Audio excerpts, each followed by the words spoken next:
18ാമത്തെ ചോദ്യം. The fourth term of a geometric progression is square of its second term and the first term is -3.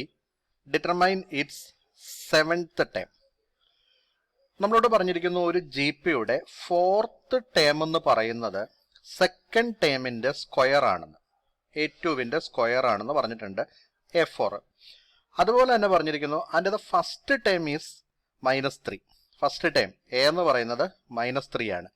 അങ്ങനെയെങ്കിൽ അതിന്റെ seventh term എന്ത് എന്നാണ് നമ്മളോട് ചോദിച്ചിരിക്കുന്നത്. സെവൻത്ത് ടേം A7 കാണുന്നതിനുള്ള ഫോർമുല നമുക്കറിയാം.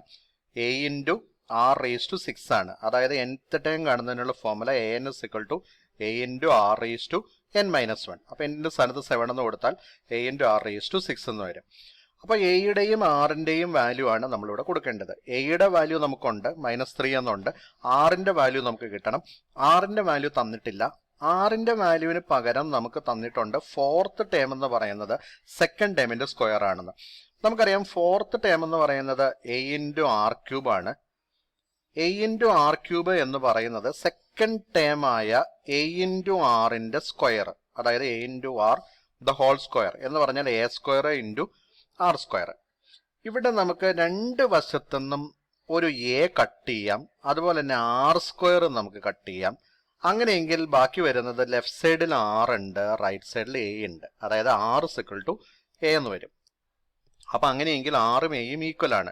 എയുടെ വില -3 എന്ന് തന്നിരിക്കുന്ന സ്ഥിതിക്ക് അങ്ങനെയാണെങ്കിൽ R എന്ന് പറയുന്നതും -3 എന്ന് നമുക്ക് മനസ്സിലാക്കാം. അപ്പോൾ എയും ആറും -3 ആണ്. അങ്ങനെയെങ്കിൽ സെവൻത്ത് ടേം എന്ന് പറയുന്നത് A × R⁻6, അതായത് -3 × -3⁻6 എന്ന് വരുന്നു. അതായത് -3⁻7. -3⁻6ന്റെ കൂടെ ഒരു -3 കൂടി മൾട്ടിപ്ലൈ ആണെങ്കിൽ -3⁻7. അതായത് -3യെ 7 പ്രാവശ്യം മൾട്ടിപ്ലൈ ചെയ്യണം. അതായത് -3⁻7. ഓഡ് നമ്പർ ആണ് 7, അതുകൊണ്ട് നെഗറ്റീവ് ഉറപ്പായിട്ടും വരും. 3⁻7ന്റെ വില 2187 ആണ്. അതായത് നമ്മുടെ ഫൈനൽ ആൻസർ -2187. രണ്ടാമത്തെ ചോദ്യം. How many times of the geometric progression 3, 3/2, 3/4, etc. are needed to give the sum 3069 divided by 512. നമുക്കൊരു ജി പി തന്നിട്ടുണ്ട്. ഈ ജി പിയുടെ ഫസ്റ്റ് ടേം 3 ആണെന്ന് നമുക്ക് കാണാം. അതുപോലെ തന്നെ ഇതിന്റെ കോമൺ റേഷ്യോ R എന്ന് പറയുന്നത് സെക്കൻഡ് ടേമിനെ ഫസ്റ്റ് ടേം കൊണ്ട് ഡിവൈഡ് ചെയ്യുകയാണെങ്കിൽ 3 കട്ടായിട്ട് 1/2 എന്ന് വരും എന്ന് നമുക്ക് കാണാം. അല്ലെങ്കിൽ നമുക്കിവിടെ മനസ്സിലാക്കാവുന്നുള്ളൂ, 3നെ 1/2 കൊണ്ട് മൾട്ടിപ്ലൈ ചെയ്താലാണ് 3/2 എന്ന് വരിക. അതിനെ 1/2 കൊണ്ട് മൾട്ടിപ്ലൈ ചെയ്യുമ്പോഴാണ് 3/4 എന്ന് വരിക. അങ്ങനെ കോമൺ റേഷ്യോ R = 1/2 നമുക്ക് കിട്ടുന്നു. ഈ ജി പിയുടെ എത്ര ടൈംസിനെ കൂട്ടിയാലാണ് സം 3069/512 വരുന്നത് എന്നാണ് നമ്മൾ കണ്ടുപിടിക്കേണ്ടത്. നമ്മൾ സപ്പോസ് ചെയ്യുന്നു n ടേമുകളുടെ സം, അതായത് Sn ആണ് 3069 divided by 512 എന്ന്. അങ്ങനെയെങ്കിൽ Sn, അതായത് സം ടു n ടൈംസ് കാണുന്നതിനുള്ള formula A × 1 - R⁻n divided by 1 - R, അതായത് ആറിന്റെ വാല്യൂ 1ലും കുറവായിട്ട് വരികയാണെങ്കിലുള്ള ആ ഫോർമുല നമ്മൾ യൂസ് ചെയ്യുന്നു. Equal to 3069 divided by 512. ഇവിടെ നമുക്ക് എയുടെയും ആറിന്റെയും വില അറിയാം. ആ രണ്ട് വാല്യൂവും പുട്ട് ചെയ്തുകൊണ്ട് എന്നിന്റെ വാല്യൂ ആണ് നമ്മൾ സോൾവ് ചെയ്തെടുക്കേണ്ടത്. എ എന്ന് പറയുന്നത് ഇവിടെ 3 ആണ്. 3 × 1 - R എന്ന് പറയുന്നത് 1/2 ആണ്. 1/2⁻n divided by 1 - 1/2 equal to 3069 divided by 512. That is 3 × 1 - 1/2⁻n divided by 1 - 1/2 എന്ന് പറയുന്നത് 1/2 ആണ്. Equal to 3069 divided by 512.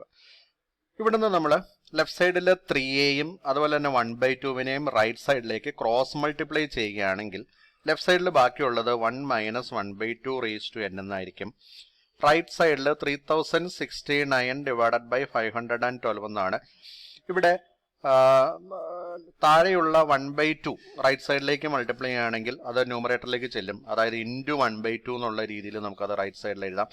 3 right സൈഡിലേക്ക് മാറ്റുകയാണെങ്കിൽ 1/3 എന്നുള്ള രീതിയിലായിരിക്കും, അല്ലെങ്കിൽ ഡിവൈഡഡ് ബൈ 3 എന്നുള്ള രീതിയിലായിരിക്കും 3 റൈറ്റ് സൈഡിൽ ചെല്ലുക. ആ റൈറ്റ് സൈഡിന് നമ്മൾ സിംപ്ലിഫൈ ചെയ്യുകയാണെങ്കിൽ 3069ഉം 3യും വെട്ടിക്കഴിഞ്ഞാൽ നമുക്ക് കിട്ടും 1023.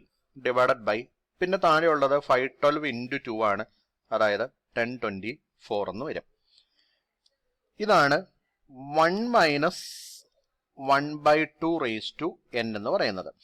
അപ്പൊ അങ്ങനെയെങ്കിൽ ലെഫ്റ്റ് സൈഡിലുള്ള -1/2 റേസ് ടു n റൈറ്റ് സൈഡിലേക്ക് കൊണ്ടുപോയി റൈറ്റ് സൈഡിലെ 10,023 ഡിവൈഡഡ് ബൈ 10,024 ലെഫ്റ്റ് സൈഡിലേക്ക് കൊണ്ടുവരികയാണെങ്കിൽ 1 minus 1023 divided by 1024 equal to 1/2 raise to n എന്ന് വരും. ലെഫ്റ്റ് സൈഡിനെ നമ്മൾ സിംപ്ലിഫൈ ആണെങ്കിൽ, അതായത് 1024 നമ്മൾ 1ലേക്ക് ക്രോസ് മൾട്ടിപ്ലൈ ചെയ്ത് ഇതിനെ സിംപ്ലിഫൈ ആണെങ്കിൽ 1024 minus 1023 whole divided by 1024 equal to 1/2 raise to n എന്ന് വരും. ലെഫ്റ്റ് സൈഡിൽ 1024 മൈനസ് 1023, അതായത് 1 divided by 1024 equal to 1/2 raise to n എന്ന് വരുന്നു. അതായത് 1/2 raise to n is equal to 1 divided by 1024. എന്നിന്റെ വാല്യൂ കാണുന്നതിന് വേണ്ടിയിട്ട് നമ്മൾ റൈറ്റ് സൈഡിലെ 1/1024നെ 1/2ന്റെ പവർ ആക്കി എഴുതണം. അപ്പോൾ ബേസുകൾ സെയിം ആയിട്ട് വരുമ്പോൾ പവറുകളും സെയിം ആക്കി നമുക്ക് എടുക്കാനായിട്ട് സെയിം ആണെന്നുള്ള രീതിയിൽ നമുക്ക് പറയാനായിട്ട് സാധിക്കും. അതായത് 1 ഡിവൈഡഡ് ബൈ 1024ന് നമുക്ക് 1/2 റേസ് ടു 10 എന്ന് എഴുതാം. 1നെ നമ്മൾ 1 റേസ് ടു 10 എന്ന് മാറ്റുന്നു. 1024 2 റേസ് ടു 10 ആണ് നമുക്കറിയാം. അപ്പൊ അങ്ങനെയെങ്കിൽ ഇപ്പോൾ രണ്ട് സൈഡിലും വന്നിരിക്കുന്ന വാല്യൂസ് 1/2ന്റെ പവർ ആണ്. ബേസുകൾ സെയിം ആയതുകൊണ്ട് പവറുകളും ഈക്വൽ ആയിരിക്കും. അതായത് n is equal to 10. തന്നിരിക്കുന്ന GPയുടെ 10 ടേംസിന്റെ സം എടുത്താലാണ് നമുക്ക് 3069 ഡിവൈഡഡ് ബൈ 512 എന്ന് കിട്ടുക.